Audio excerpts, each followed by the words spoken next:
최성 박사님께서 이렇게 자리를 허락해 주셔서 열심히 공부하고 있습니다.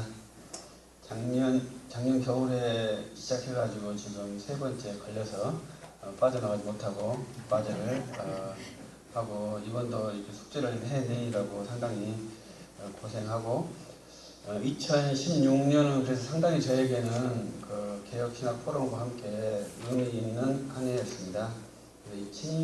칭의 문제에 대해서 많이 숙고할 수 있는 그러한 시간이었습니다. 그래서 상당히 유익했습니다. 저는 이제 그 예수님에 대해서 연구하고 싶고 성경에서 연구하고 싶은 사람인데 예기치 않게 칭의를 가지고 2016년 한 해 동안 과정을 했습니다. 그래서 이렇게 여기도 상당히 많은 문제가 있고 우리의 모든 신학의 지금 오순절 이런 모든 계통이 칭의 문제에 정확한 인식이 없기 때문에 그런 것이다, 그런 것이겠다, 이러한 문제라고 그러한 것이 있다고 생각을 하고 있습니다. 그래서 매우 중요한 것인데 우리가 전주에 두 번의 세미나, 여기까지 세 번의 세미나에서 이제 그러한 것이 지금 한국교회 평행선을 그었다. 이것이 저는 굉장히 큰 의미라고 생각을 합니다. 본래 이제 그 한쪽 라인을 우리의 라인을 세우지 못했는데 우리 개혁신학 포럼이 그 한쪽 라인을 확고하게 세우는 아주 중대한 일을 해냈다고 저는 자평을 합니다. 그래서 상당히 여기에 모여서 하는 일이 적은 일이 아니고 상권을 사기 때문에 그 조용한 것이 아니라 한국 교회의 한 축을 세우고 있는 그러한 중대한 일이라고 생각을 합니다. 그래서 저에게 준 제목이 이건 제가 세운 제목이 아니고요. 최다원 박사님께서 주신 제목입니다. 그래서 칭의와 성화에 관계해서 해라. 그래서 칭의와 성화에 관계해서 제 나름대로 정리를 한 것입니다. 25분 굉장히 시간이 짧기 때문에 일단 개략적으로 말한다면 이제 들어가는 말은 이제 칭의와 성화의 관계 문제가 있다, 그런 논의가 있다, 동의냐 뭐 이러한 것이 논란이 있는데 왜 이런 논란이 있느냐 이런 것에 대한 제 견해고 해소점이 뭐냐 여기까지 제 견해를 제시해 보았습니다. 그래서 95쪽 2번에 가면 왜 이런 문제가 있었냐 하면 바보 질문이라고 제가 했습니다. 바보 같은 질문이 있기 때문에 이런 문제가 생겼는데 이 바보 같은 질문을 받았을 때 우리가 어떻게 해야 될 것이냐 이런 것이에요. 바보 같은 질문이 왔을 때 우리가 너무나 친절하게 그 바보 같은 질문에 대답하려고 노력했다. 이러한 제 반성이에요. 그 바보 같은 질문이 뭐냐면 칭의한 사람이 성화가 없다면 구원이 되는가? 이 질문이 계속 칭의와 성화의 관계에 꼬리를 무는 질문인데 그것을 우리가 계속 답을 하려고 한 거죠. 그러니까 답을 하려고 할수록 꼬이는 거예요. 왜냐하면 칭의가 있는 사람이 성화가 없을 수가 없거든요. 그런데 이것을 우리가 답을 하려고 하니까 설명을 하려고 하니까 당연한 문제를 설명하면 그건 상당히 어렵거든요. 그러니까 이러한 제 제안은 바보 같은 질문이 왔을 때는 대답하지 말고 거기를 바보 같은 질문이다. 이렇게 설명을 해줘야지.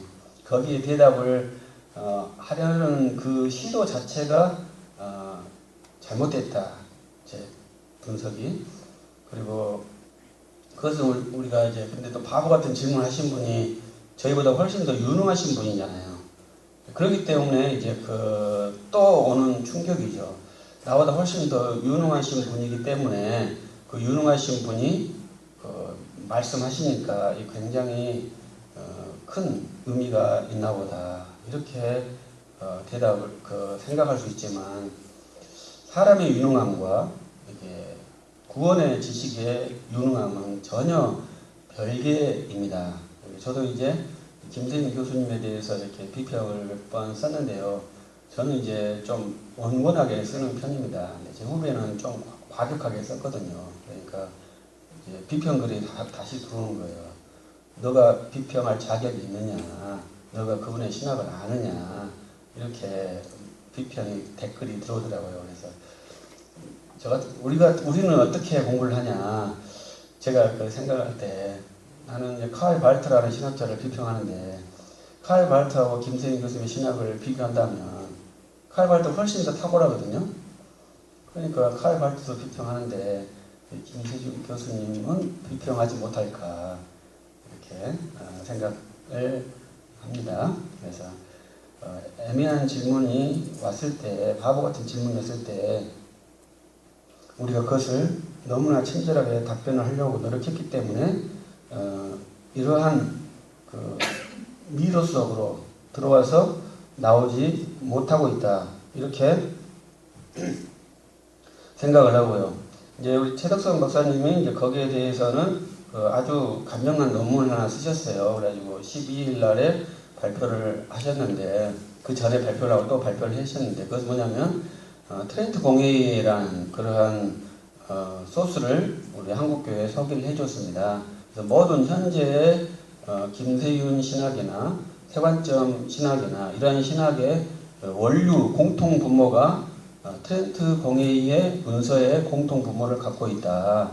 이런 것을 지금 그분들이 그 공통 분모에 대해서 해명을 해줬으면 좋겠다. 자기가 알고 진술하고 있는지 모르고 진술하고 있는지 해명했으면 좋겠다. 이러한 제의를 한 것으로 이해를 합니다. 그리고 이제 우리는 트렌트 공회는 이제 칼빈파와 루터파가 이제 세워진 후에 형성된 그러한 종교 회의지 않습니까? 그래서 이제 반종교 개혁이에요. 그 당시에는 고대 교회나 중세 교회는 이 칭의 문제가 두드러지지 않았어요. 바울 신학에 있다고, 바울 서신에 있다고 그렇게 말하지만 고대 교회 신학자들이나 이제 중세 신학자들은 이 칭의 문제 가지고 그렇게 심각하게 논의를 하지 않았거든요. 그런데 이제 루터와 칼빈이 갑자기 이 칭의 개념을 말하니까 이 트렌트에 있는 사람들, 천주교에 있는 사람들, 이 교황청에 있는 사람들이 깜짝 놀라고 대처를 못한 거예요. 트렌트 회의를 만들어서 대처를 했는데 완벽한 대처가 못한 거예요. 완전한 신학화를 못했다고 평가를 하더라고요. 그러니까 반대되는 문장은 만들었지만 왜 이것이 반대되느냐, 이거에 대해서는 신학적으로 해설을 못했어요. 그래서 평행선을 만드는 데까지만 성공했지, 진리가 아니다, 그러니까 칼빈이 말했던 것이 진리가 아니다, 이런 것은 해소하지 못했다고 평가를 하더라고요. 그러니까 이러한 트렌트의 영향력에, 그 영향에 있는 그런 동류인 신학이 있다, 이렇게 생각해 볼 수 있습니다. 근데 제가 이번 마지막에 이렇게 바보 같은 질문의 시초가 어디냐, 이렇게 이것은 성경적인 것인데요. 창세기 3장에 뱀이 하와에게 말을 걸거든요. 그때 하와가 대답을 안 했어야 한다고 생각을 했어요. 근데 이 착실한 여자분께서 친절하게 대답을 해주니까 걸려드는 것이거든요. 그러니까 이 바보 같은 질문이 들어왔을 때는 대답을 하지 않는, 저것이 바보 같은 질문이다, 다시 원적으로서 그걸 대답하지 않고 자기 길을 가야 하는데, 이 바보 같은 질문이 들어왔을 때 거기에 친절을 베풀면 반드시 제 표현으로는 걸려든다, 이렇게 제가 생각했습니다. 저도 걸려들어가지고 1년 동안 지금 하고 있지 않습니까? 그 다음에 이제 칭의의 가장 큰 문제가 뭐냐면, 제가 생각할 때 칭의가 어떻게 이루어지는지 그걸 잘 구분하지 못했다고 생각합니다. 3번에 칭의는 단번에 이루어진다. 그것이 이제 칼빈의 용어를 썼거든요. 이런 것이 어떻게, 이 단어를, 칼빈의 수비타라는 개념을 어떻게 이해할 것이냐, 컨버전이라는 단어를 어떻게 이해할 것이냐, 이것이 제가 생각할 때는 칭의의 아주 중요한 요건이라고 생각을 한 것입니다. 그래서 이거 컨버전이라는 단어는 이제 바울이 다메섹에서 경험했던 회심 체험이라고 우리가 많이 번역하지 않습니까? 그래서 그것을 그 단어예요. 그래서 메이천이라는 사람도 그 컨버전이라는 단어를 썼는데 우리는 그걸 두 개로 번역을 해요. 회심이다 이렇게 번역하기도 하고 이제 김남식 박사님은 그걸 개종이다 이렇게 번역을 했어요. 근데 본래는 옛날에 번역할 때는 개종이라고 했는데 지금은 다 회심이라고 번역을 해요. 근데 이 개종과 회심의 번역 차이가 아주 큰 거예요. 질적으로 완전히 달라요. 저는 이제 개종으로 번역해야 된다 이렇게 생각하고 칼빈도 이제 컨버지오라는 단어를 썼는데 그럼 칼빈이 썼던 그것은 뭐냐 이거죠. 그것도 이제 칼빈의 신학자들이 연구를 많이 합니다. 근데 칼빈이 저는 이렇게 개종 수준으로 그걸 썼다고 생각을 해요. 근데 그것을 이제 시편 주석의 서문에 있거든요. 그것이 아주 상당히 뒤에 그러한 단어를 칼빈이 자기를 수레하면서 쓴 단어예요. 그것을 우리가 칭의를 이해할 때 어떻게 이해할지를 잘 아시면 된다고 생각해요. 두 가지의 샘플이에요. 첫 번째 사도 바울의 샘플이에요. 사도 바울은 다메섹에서 즉각적으로 알았거든요. 유일한 인간입니다. 자기의 회심 순간 인식한 유일한 인간이 사도 바울이고요. 이제 칼빈이라는 사람은 오랫동안 지나온 뒤에 자기의 삶을 반주해 봤을 때 자기가 회심이 되었는데 그 회심이 어떻게 이루어졌느냐 갑자기 이루어졌다. 이러한 개념으로 저는 이해를 해요. 그래서 우리의 회심이 어떻게 이루어지느냐 불신자의 신자가 어떻게 되느냐 이걸 말하는 것이거든요. 그것이 갑자기 칼빈처럼 예기치 않는 상황에 내가 알지 못하는 상황에 이루어지는 한 사건이지만 갑자기 이루어진다. 이것이 제가 생각하는 회심인데요. 이것은 이제 유다서에서 성경에서 나온 유다서 3절에 단번에 이루어졌다. 이러한 표현을 유다가 사용을 합니다. 그래서 이것을 교회에 증거할 것을 자기의 사명이라고 말씀을 해요. 그래서 우리의 회심은 단번에 이루어지는 것인데 중요한 것이 모르는 거죠. 그러나 어느 시점에서는 내가 그리스도임을 인식하는, 내 스스로 인식하는, 타인에 의해서 인식하는 것이 아니라 내 스스로 인식하는 그 시점까지 이르러야 한다. 이렇게 생각을 했고요. 그런데 이제 우리가 학교에서 배우는 이제 구원의 서정이라는 것이 있는데요. 이 구원의 서정이 여러 단계로 되어 있습니다. 그래서 제가 볼 때는 소, 중, 회, 신, 칭 여기까지가 칭의까지가 우리가 칭의 구조로 이해를 하거든요. 그러니까 몇 단계입니까? 5단계잖아요. 근데 이 칭의라는 한 단계로 이해를 하는 거예요. 그러니까 어제 이제 주의 정가기를 열심히 했는데 그것을 첫 번째 제가 여쭤보지 못했는데 주의 정가가 나의 죄를 주님께 정가하고 주님의 의가 내게 온다. 이러한 구조가 이중 정가의 중요한 메커니즘이거든요. 그랬을 때 가장 큰 맹점이 뭐냐면 내가 주님께 죄를 전가하는 것이 먼저 발생하는 거예요. 그렇지 않거든요. 내가 회개하려면 여기에 구원의 서장에서 소명이 가장 먼저 일어나요.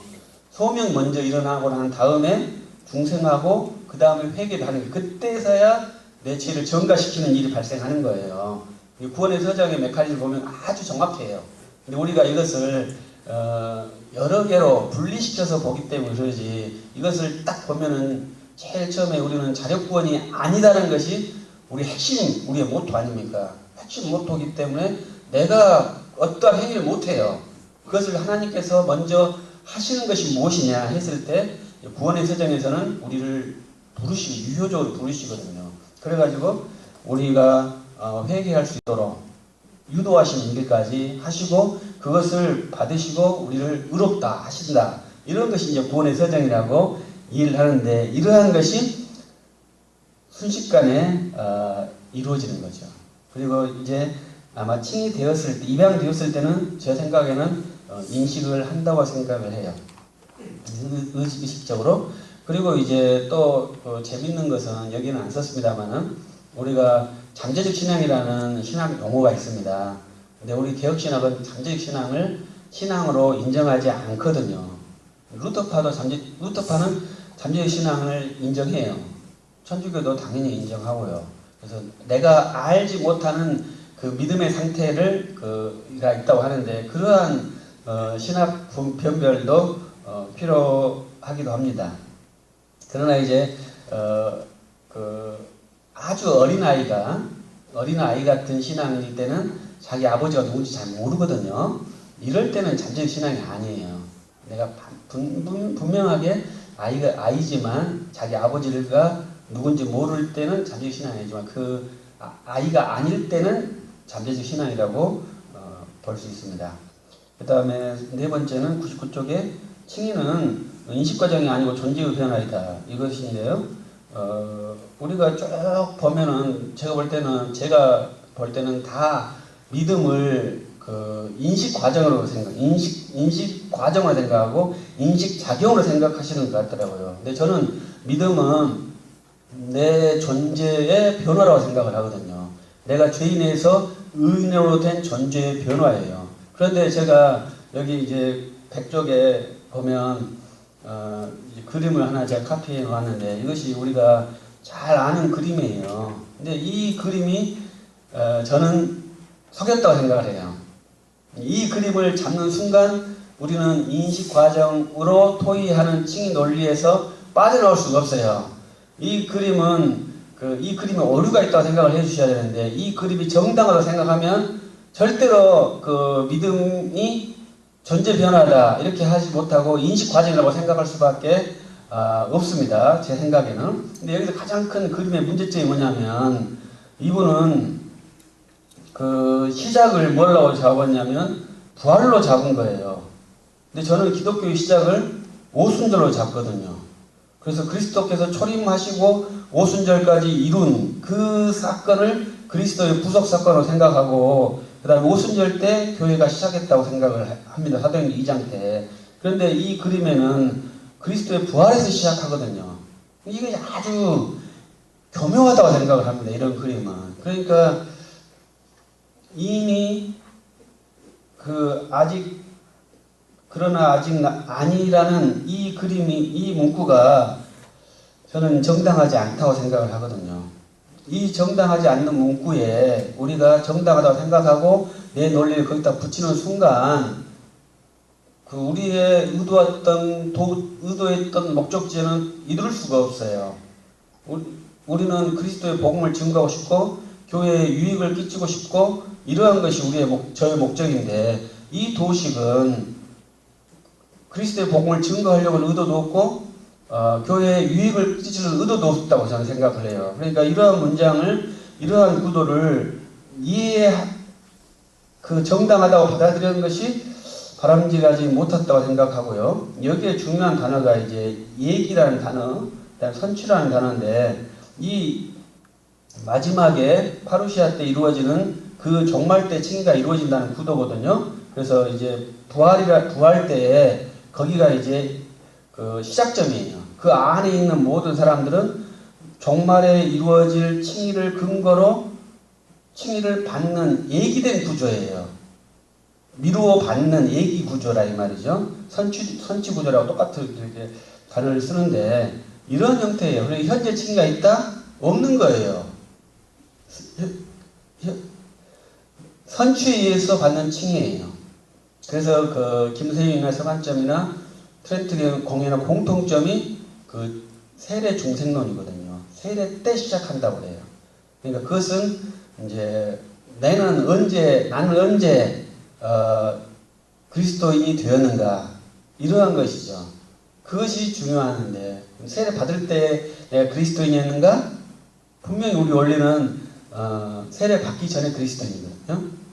그 다음에 그리스도인에게 세례를 주는 것이 우리 원리라고 저는 생각을 합니다. 근데 이제 트렌트나 김세희 교수님이나 혈관증학과들은 세례 때 시작한다고 그래요. 근데 그 원리가 이 도식에는 아주 잘 맞는 거죠. 그래서 이러한 그 그림이 오류가 있다 이렇게 생각해 주신다면 좋겠고요. 저는 이제 신학을 공부를 하는데 공부하는 방법 중에 하나는 뭐냐면은 제 개인적인 방법인데요. 어떠한 일을 하려면은 기존에 있는 정설에 거부를 해줘야 공부를 합니다. 기존에 있는 아주 유명한 정설에 S를 하면은요, 그 트렌드에서 벗어날 수가 없어요. 현재 우리가 가장 중요한 트렌드가 무엇인지를 여러분들이 아시고 그 트렌드에 대해서 노를 해주시면 되죠. 저는 그렇게 합니다. 저는. 그러니까 우리가 하나님 나라가 지금 대세를 이룬다. 그럼 저 같은 사람은 어떻게 하겠어요? 하나님 나라는 신학에 넣으면 안 된다. 이렇게 하고 신학을 공부를 하는 거예요. 저 같은 사람이 여기가 저희 동네보다는 더 산골입니다만은 산골에 살거든요. 그렇게 하면은 그것이 항상 제가 주장하는 옳고 틀리고 문제가 아니고 내가 신학을 할 때 분별을 해야 되잖아요. 신학의 첫 번째 기능이 분별 기능이거든요. 분류시키려고 신학을 하는 거예요. 지식을 바르게 정립하려고. 그러면 이제 분류를 해야 되는데 다 좋다 하면은 방마다 이렇게 분류를 못할 거 아닙니까? 그러니까 분류하기 위해서는 무언가에 장치를 해줘야 돼요. 그것이 저는 가장 유행한 트렌드는 X를 해주고 공부를 한다. 이렇게 제안을 해봅니다. 그러니까 이미 그러나 아직 아니는 아주 유명한 신학 문장이잖아요. 여러분 다 인정할 수도 있잖아요. 근데 거기에 이건 안 된다라고 한번 해보면서 공부를 해보세요. 그러면 왜 안 되지? 그러니까 가설이죠. 이것은 틀렸어. 내가 가설을 내려주는 거예요. 그러면 가설을 내리고 난 다음에 증명하는 것이 학문입니다. 신앙은 뭐예요? 신앙은 믿음을 주신 대로 공부를 하는 것이 신앙인 거예요. 근데 우리가 학문을 할 때는 반드시 먼저 뭘 해야 돼요? 가설을 줘야 되거든요. 그리고 그 가설을 내가 증명하는 거예요. 그게 학문이에요. 학문은 별거 아니에요. 팩트가 있어서 그것을 증명하는 건 학문이 아니고 학문은 항상 가설을 항상 먼저 가설입니다. 가설을 먼저 줘가지고 그것을 증명하는 과정이에요. 그러니까 이미 그러나 아직 나도 그것도 진리 문장이 아니에요. 가설 문장이에요. 근데 많은 사람이 그것을 인정한다 이 말이죠. 가설을 인정하는 거예요, 여러분들은. 그러니까 저도 그 가설에는 저 같은 사람은 이건 메인 대세의 가설이기 때문에 가이표를 치고 나는 이것이 왜 아닌지를 한번 말해보겠다 하는데 하나가 보이더라고요. 부활을 시작점으로 잡았네. 이건 상당히 굉장히 교묘하다고 생각했습니다. 십자가를 시작점으로 잡았다면 이건 좀 괜찮다 생각했을 거예요. 그런데 부활을 시작점으로 잡았기 때문에 좀 문제. 오순절이나 십자가나 성육신을 시작점으로 잡는 그리스도의 초림인 줄 알았어요. 제일 처음 이 그림을 볼 때 김세윤 교수님의 그림은 초림인지는 모르겠어요.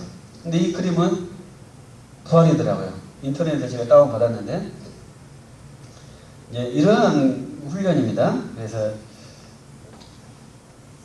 그래서 이것은 이렇게 하면은 인식 과정으로 논쟁이 돼요. 근데 저는 존재 변화로 항상 칭의와 성화 문제에서 인식 과정으로 전개를 하면은요 절대로 답이 안 나와요.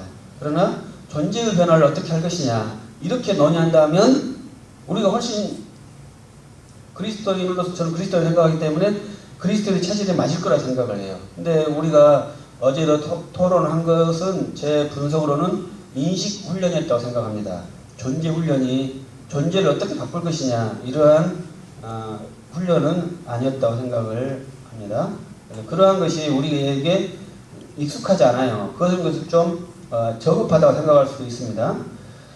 그 다음에 이제 우리가 본격적으로 저에게 준 칭의와 성화의 관계 문제는 루터와 칼빈이 약간 달라요.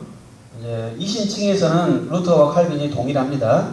그러나 이제 루터는 그 칭의 후에 성화를 어떻게 할 것이냐에서 내재의 가치, 내재의 성향을 활용을 합니다. 내재적 의라고 알리스트 맥그레스는 하나님의 칭의론에서 그렇게 말하더라고요. 그 내재적 의를 인정을 하는 거죠. 근데 우리 칼빈파는 그 후에도 은혜로 칭의가 되잖아요. 그것을 이제 이중은혜라고 하거든요. 그러니까 우리가 제일 처음에 칭의도 은혜로 되어 있고 성화도 은혜로 된다. 이러한 구도를 저는 이제 이중은혜라고 생각하는데 칼빈은 그러한 구도입니다. 그렇기 때문에 루터와 칼빈의 칭의와 성화의 관계도 달라요. 시작점은 같지만 성화의 관계점은 다르다 이거죠. 그런데 이제 우리 성화의 관계에서 개혁파가 부실하다고 하는데 그것은 진짜 무도하신 말씀이죠. 이제 그것을 대표적인 사람은 아브라함 카이퍼죠. 그래서 개혁신학이 얼마나 학문, 문화 이런 것을 사랑하고 추구하는지 잘 모르시기 때문에 그러죠. 근데 반대로 말하면 개혁파를 하신다면서 문화운동을 하지 않으면 개혁파가 아니라고 생각하시면 되겠죠. 칭의 교리만 붙들고 있으면서 자기가 개혁파를 한다면 개혁파를 잘 모르시는 거예요. 이 개혁파는 아주 적극적으로 문화 활동을 격려하고 지향합니다. 그래서 이 문화와 성화를 동시에 가요. 문화 활동을. 근데 웨슬리안들은 사회 성결이라고 그러거든요. 그러니까 그 단어와 문화하고는 아주 다릅니다. 그러니까 우리가 어젯밤에도 열심히 토론했습니다만은 저는 특별은혜와 일반은혜, 성화는 특별은혜의 소속이고 문화는 일반은혜의 소속이거든요. 두 개가 함께 사함받은 그리스도인이 함께 추구해야 될 과제예요. 두 영역으로 열심히 전가해 나가고 있고 성화의 이제 마지막 문제는 여전히 우리가 죄가 있다는 거죠. 그 문제를 해결해 나가는 것이 성화죠. 그 다음에 이제 6번에서는 이제 이거에 대해서 제 제언은 그리스도인이 누구냐는 거죠. 여러분은 그리스도인이라고 생각하시나요? 저는 그리스도인이라고 생각을 합니다. 나는 왜 그리스도인이라고 생각하느냐? 나는 죄 사함을 받았다고 생각을 하거든요. 그럼 나는 죄 사함을 어떻게 받았느냐? 예수 그리스도의 십자가의 구속의 은혜로 나는 죄 사함을 받았다고 믿고 생각하고 있습니다. 그리고 그렇게 고백을 하고 교회에서 그렇게 설교를 하고 가르칩니다. 그래서 나는 예수 그리스도를 믿는 사람으로서 나의 구주 예수 그리스도께서 내 죄를 사하시기 위해서 십자가에 피 흘려 죽으셨고 그 승천하신 구주께서 나를 불러서 내가 의인이 된 그러한 사람이라고 생각하는 그리스도인입니다.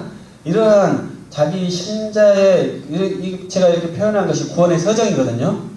내 의식을 표현하는 것이 구원의 서정이에요.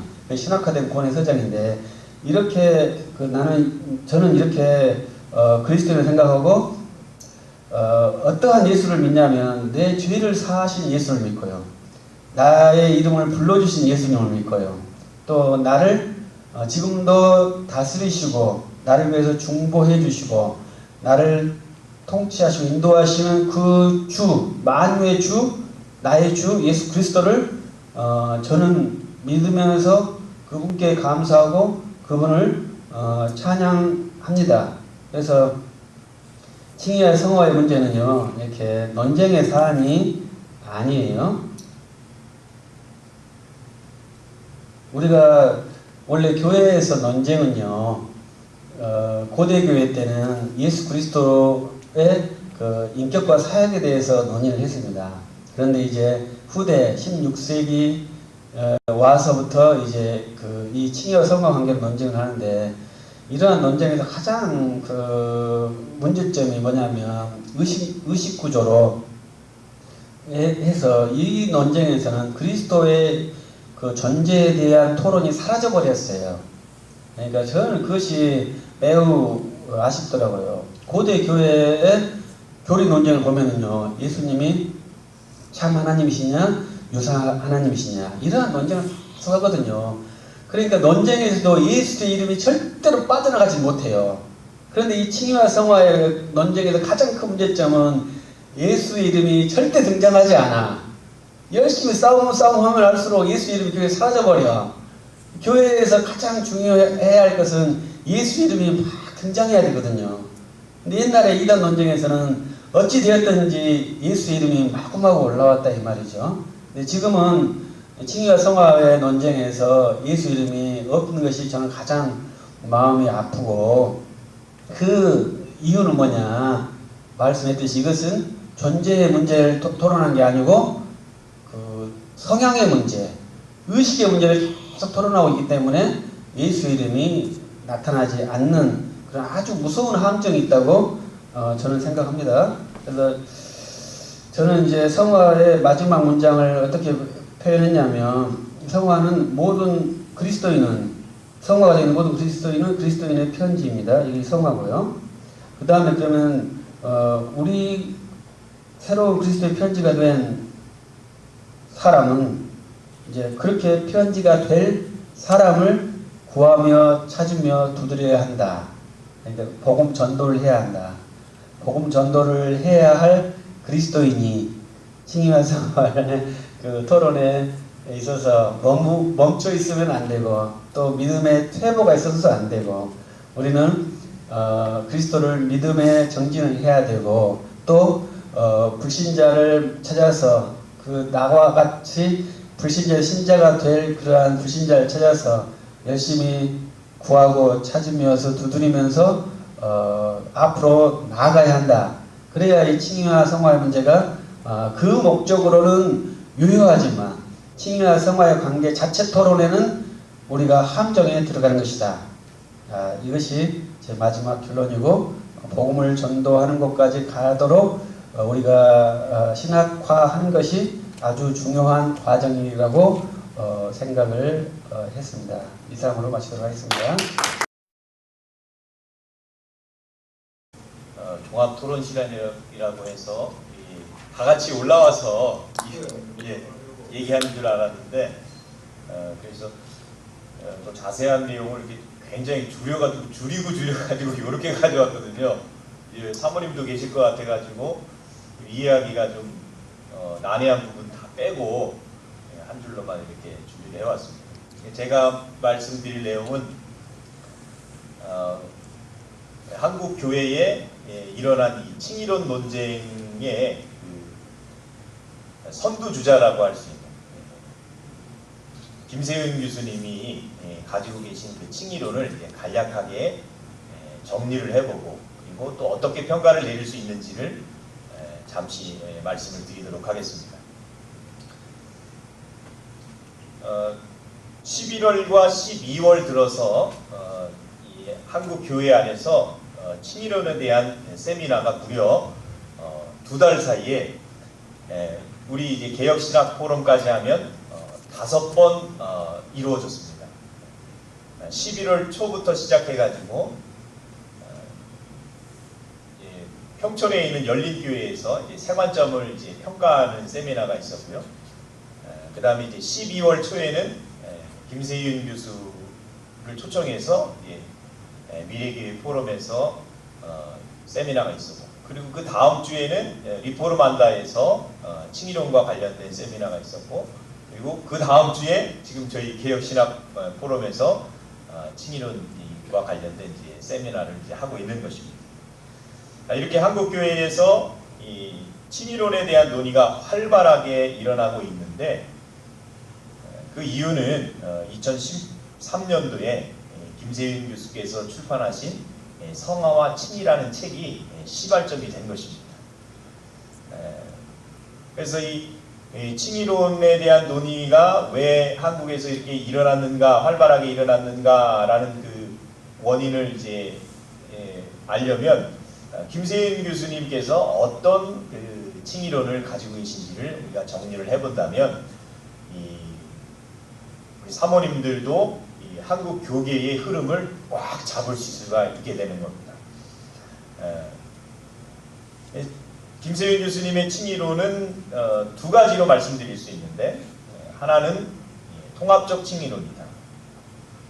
무엇을 합쳤는가라고 할 때 기존의 종교개혁적이고 그 다음에 전통주의적인 이 칭의론, 법정적 칭의론을 에다가 이 세관점 합화에서 주장하게 된 이 관계적 칭의론을 합한 통합적 칭의론이다, 이렇게 말씀드릴 수 있습니다.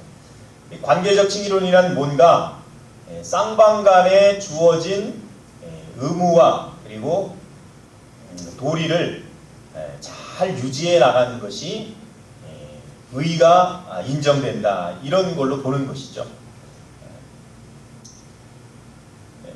그래서 이 구원을 완성하기 위해서는 하나님과 신자가 하나님의 백성으로서 거듭났을 때 그 거듭난 순간으로 모든 것이 단번에 완전히 영원히 완성되는 것이 아니라 하나님과의 관계를 끝까지 잘 유지해야만 그 의가 완성된다는 거죠. 요걸 이제 관계적 칭의론이라고 그러는데 김세윤 교수께서 종교개혁적 칭의론과 이 세가점 학파의 관계적 칭의론을 이렇게 합쳐서 주장을 하시게 됐습니다. 그래서 그거를 이제 통합적 칭의론이다 이렇게 말씀드릴 수가 있는 거죠. 두 번째는 유보적 칭의론이다 이렇게 말씀드릴 수 있습니다. 이게 무슨 뜻이냐면 이 전통적이며 종교개혁적인 칭의론은 예수 그리스도의 의를 입으면 의가 전가되면 그 자체로 온전한 의인이 되는 것입니다. 죄인이지만 의인인 것이죠. 그런데 이제 세간점 학파나 또 김세윤 교수께서 주장하는 내용은 그 의가 온전하지 않고 예수님을 믿을 때에 우리가 받은 의는 그게 첫 열매이고 그 첫 열매가 풍성하게 수확을 이루기 위해서는 종말의 시점까지 기다려야 된다 이렇게 주장을 하십니다. 그래서 그거를 김세윤 교수님은 이제 예약적 그리고 또 유보적 칭의다 이렇게 얘기를 하죠. 이 두 가지가 김세윤 교수님의 칭의론의 특징입니다. 통합적 칭의론 그리고 유보적 칭의론. 그리고 이제 김세윤 교수님께서 칭의를 무엇이라고 정의하시는가라고 할 때 전통적이며 종교개혁적인 칭의는 하나님의 의입니다. 하나님에게서 하나님이 가지고 계신 그 의가 우리 인간에게 온다 해서 칭의인데 김세윤 교수님은 어떻게 주장하시냐면 주권의 전의가 칭의다 이렇게 얘기합니다. 어렵습니까? 주권의 전의가 칭의다. 왜 그렇게 왜 주장하시는가 하면 이제 예수 믿기 전에는 우리가 거듭나기 전에는 사단과 죄의 지배를 받는 사람들이었다. 그러니까 사단과 죄의 주권 아래 있는 사람들이지만 예수 그리스도를 믿고 거듭나게 되면 그 다스림을 받는 그 대상이 바뀌어가지고 하나님의 통치 안으로 들어가기 때문에 이 칭의를 주권의 전이라고 이야기를 하고 있습니다. 제가 나눠드린 그 프린트물을 중간에 한번 보시면 김세윤 교수께서 주장하시는 칭의가 주권의 전이라고 표현하고 계신데 왜 그렇게 표현하고 있는지를 제가 잠깐 정리를 했습니다. 2.1.3을 보시면 김세윤 교수는 칭의를 주권의 전이라고 정의한다. 칭의는 하나님께 의지하고 순종하기를 거부하고 스스로 하나님이 되고자 했던 아담의 죄를 돌이켜 창조의 원래 질서인 하나님께 의지하고 순종하는 관계로 회복되는 것이다. 그러므로 칭의는 주권의 전이다. 이렇게 주장을 하고 계시죠. 분명히 종교개혁적인 칭의론과는 완전히 다른 견해다 이렇게 말씀드릴 수가 있겠습니다.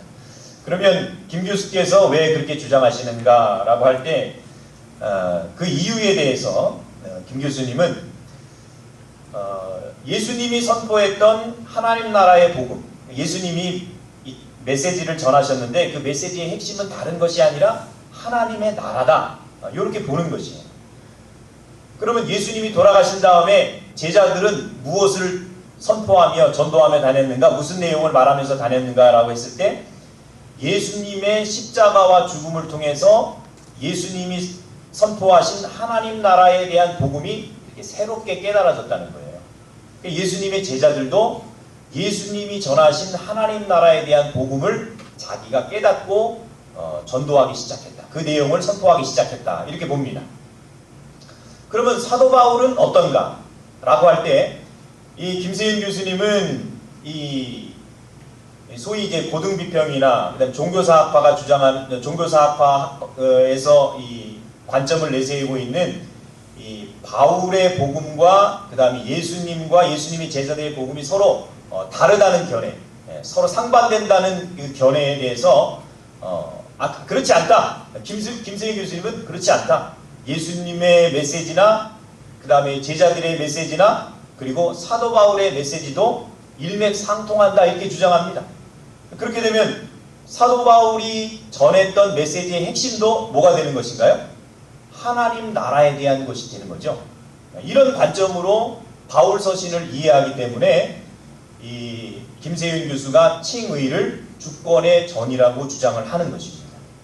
사도 바울이 얘기했던 구속, 칭의, 화해, 성화, 입양, 새창조, 하나님의 형상 회복, 하나님의 영광을 얻음, 이런 것들이 아담이 깨뜨렸던 하나님의 통치를 회복하는, 바른 관계를 회복하는 회복의 용어라고 주장을 하고, 그렇기 때문에 로마서도 다윗적 메시아 하나님의 아들의 통치의 복음, 그게 로마서의 주된 메시지라고 주장을 하는 겁니다. 그럼 그렇게 하나님의 아들 예수께서 다스리신다라는 그 내용이 로마서의 핵심 주제라고 볼 때 칭의도 역시 하나님의 나라로 가입되는 것이다. 주권의 전이다라고 김세윤 교수가 주장을 하는 것이죠. 이렇게 이제 세 가지로 김세윤 교수의 칭의론을 정리를 해볼 수가 있습니다.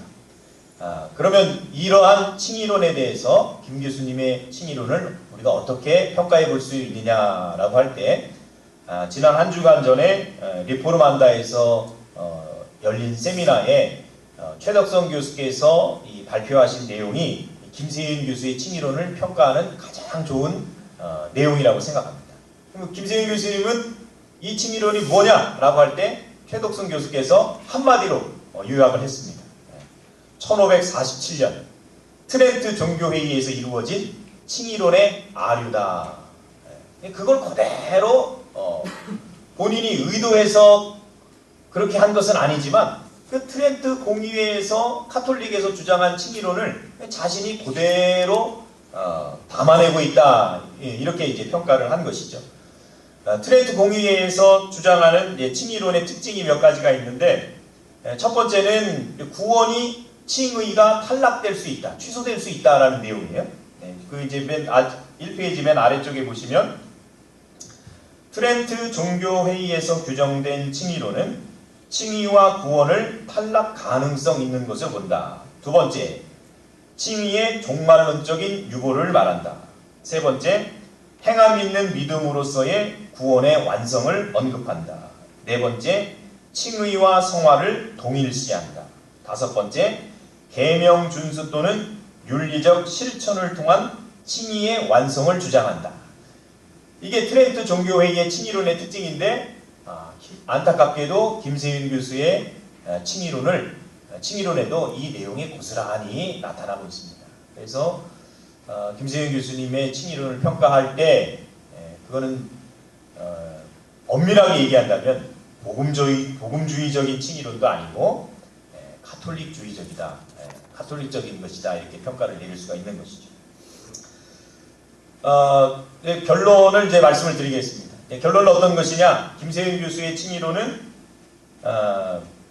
주권의 전이가 칭의다라고 주장하면서 통합적, 유보적 칭의론을 주장하고, 그리고 이러한 칭의론은 다름 아닌 카톨릭적인 칭의론을 주장하고 계신다. 이렇게 결론을 내릴 수가 있겠습니다.